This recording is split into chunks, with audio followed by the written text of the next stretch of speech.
ऐसा क्यों लगता है तुम्हें? तुम एक अच्छी गायिका हो, तुम्हारे कंठ में सरस्वती का वास है। मुझे लगता है कुछ लोग तुम्हें सुनने भी आते हैं। अरे गुना जी, हाँ सुना, कुछ लोग हमें सुनने भी आते हैं। हाँ अरे चलो चलो भैया।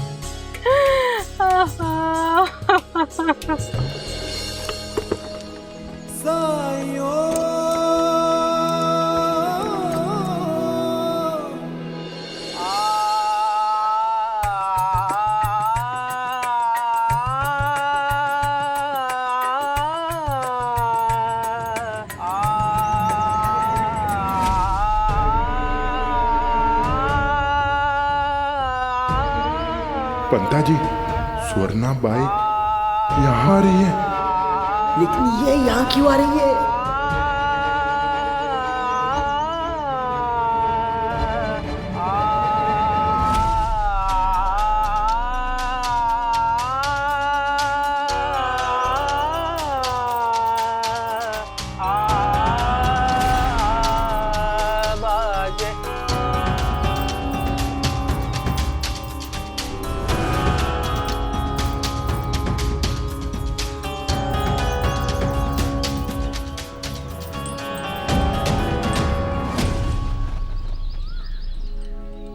मुझे वो लोग बहुत अच्छे लगते हैं जिन्हें संगीत बहुत अच्छा लगता है।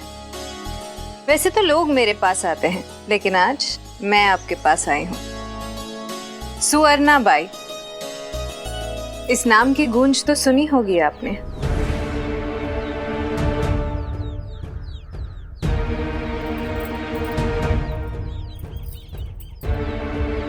अहो,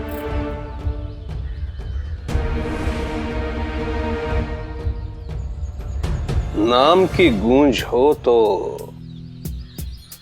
सुना होगा, लेकिन देख पहली बार रहा हूं। संगीत का अभ्यास करने आई हो तो स्वागत है तुम्हारा। हम कुछ समय के लिए शिरडी में रुककर लोगों के मनोरंजन के लिए तमाशा करना चाहते हैं और उसके लिए आपकी अनुमति चाहिए। अनुमति जरूर मिलेगी, लेकिन शुल्क देना होगा।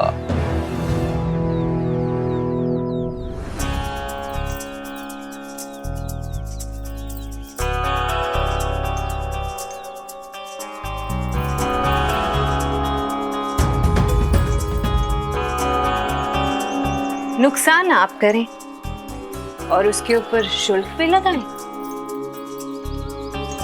ये तो वही बात हो गई ना, चोरी ऊपर से सीना चोरी। कुलकर्णी सरकार, मेरा नाम स्वर्णा बाई है और स्वर्णा बाई एक बार किसी के दिल में घुस जाती है ना, तो फिर निकलती नहीं है। ये तो फिर भी जमीन है, एक पैसा नहीं दूंगी और मैं यहाँ तब तक रहूंगी जब तक मेरा दिल चाहेगा, और आप मुझे यहाँ रहने भी देंगे।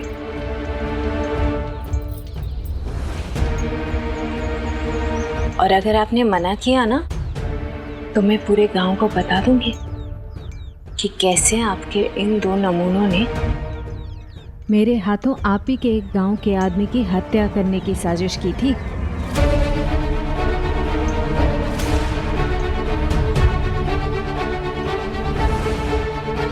और उसका आदेश तो आप ही ने दिया होगा।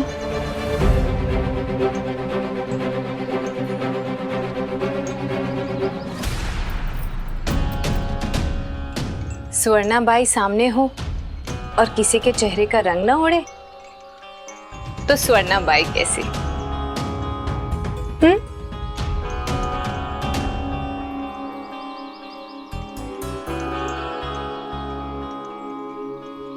मेरे रास्ते में मत आइए। मेरी खामोशी का ये शुल्क तो आपको देना पड़ेगा। तो हम आज ही तंबू लगाएंगे। मैं आपके स्वागत में कोई कमी नहीं होने दूंगी।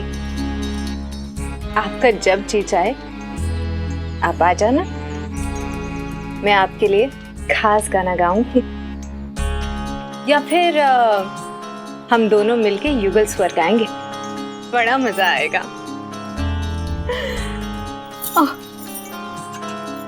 सुपारी।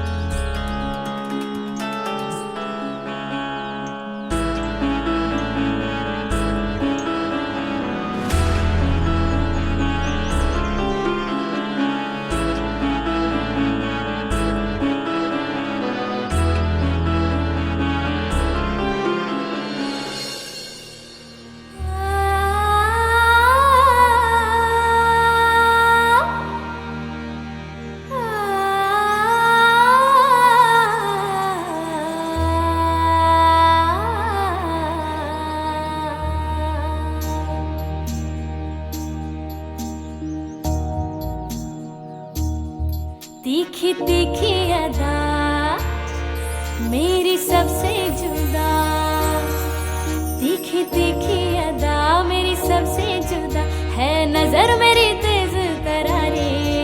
इतना अच्छा गाना, चल देखते हैं ना कि प्री कौन है। हाँ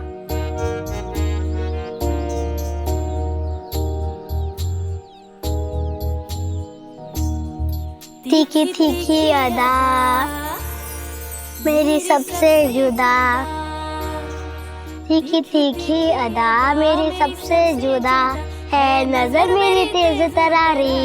साजना करू नकाशी लाड़ी गोरी, साजना करू नकाशी लाड़ी गोरी, साजना करू नकाशी लाड़ी गोरी। अरे वाह चंपा, तुझे तो एक बार में गाना याद हो गया। हाँ, मुझे एक बार में गाना याद हो जाता है।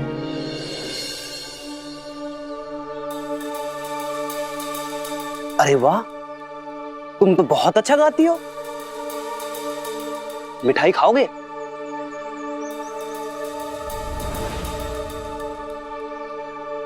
चलो।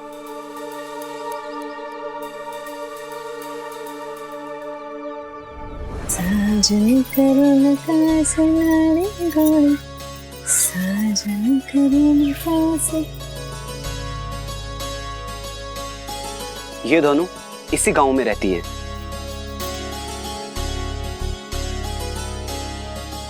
और ये बहुत मीठा गाती है, कोयल की तरह। और खास बात तो ये है कि इसने तुम्हारा गाना एक बार सुना और इसे याद हो गया।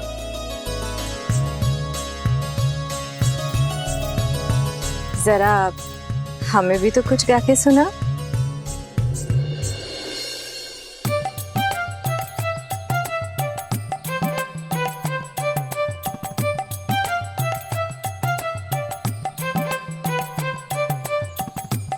ए खंडू, बाहर आ।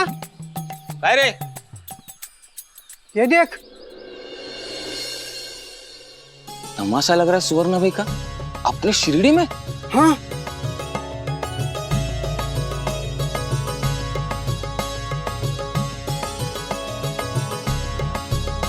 भगवान ने बहुत फुर्सत से बनाया इसे। क्या रंग है, क्या रूप है इसका। मैंने सुना है गाती है तो सम्मोहित कर देती है बस। हाँ हाँ, नाचती ऐसी है कि रंभा और मेनिका दोनों दांतों तले उंगलियां दबा दे। अरे बबन,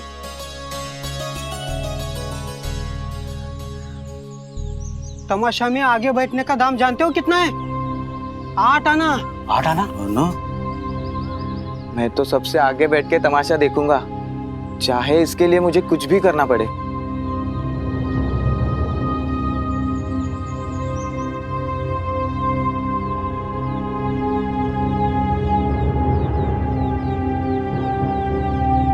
ये क्या हो रहा है शिरडी में?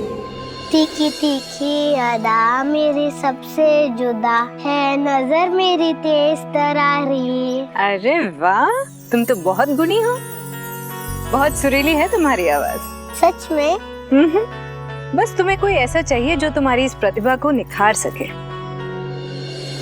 और अगर तुम गाना गाना सीखना चाहती हो तो तुम यहाँ रोज आ सकती हो।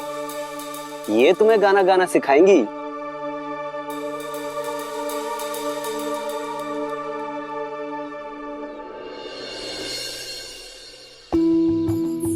माई, भिक्षा दे माई।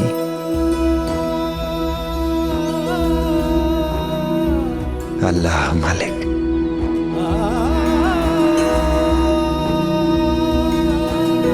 माई, माई भिक्षा दे माई।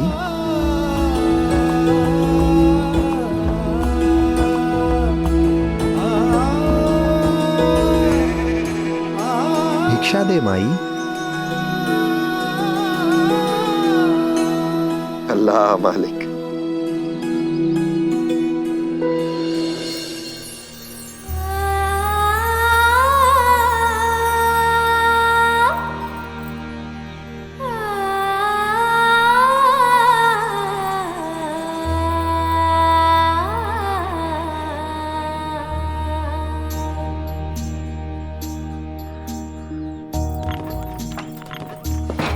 तीखी तीखी अदा मेरी सबसे जुदा, तीखी तीखी अदा मेरी सबसे जुदा है, नजर मेरी तेज तरारे, ये कम सिन उम्र ये नमकी अधर, कुरकुरी हूँ भारी करारी, मुझको आई शर्म मेरी बैया नरम, मुझको आई शर्म मेरी बैया नरम, जो है रास्ते में तुमने मरोड़ी, साजना करूँ नगाश लाड़ी गोड़ी, साजना करूँ नगाश लाड़ी गोड़ी, साजना करूँ नगाश लाड़ी गोड़ी। अशी तराही चिंगारी दाची चीज लई भारी सारी करे से गरम पकोड़ी, दाची करू नगाश लाड़ी गोड़ी, दाची करू नगाश लाड़ी गोड़ी, साजना करू नगाश लाड़ी गोड़ी, साजना करू नगाश लाड़ी गोड़ी।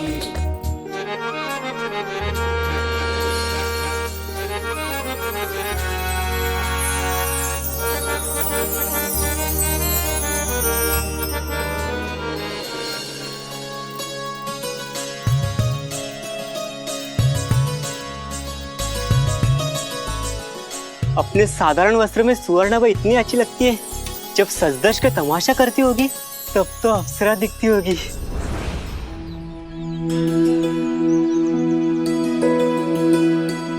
भिक्षा दे माई।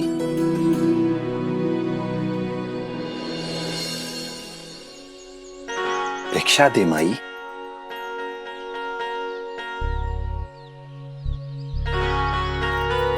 तो ये काम करते हो, भीख मांग के अपना गुजारा चलाते हो, और बाकी समय में लोगों की झुटन, मेरा मतलब है फलों की गुठलियां इकट्ठी करके छायादार पेड़ उगाने का ख्वाब देखते हो। ऐसा ही समझ लो बहन। पागल हो तुम, और मूर्ख भी। स्वर्णाबाई का तमाशा शुरू हो जाए तो बाहर खड़े हो जाना, एक ही बार में तीनों का काम हो जाएगा।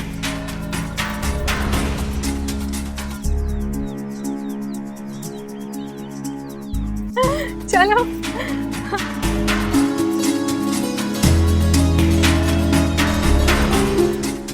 ऐसे और भी मजेदार वीडियो के लिए हमारे चैनल को लाइक, शेयर और सब्सक्राइब करें।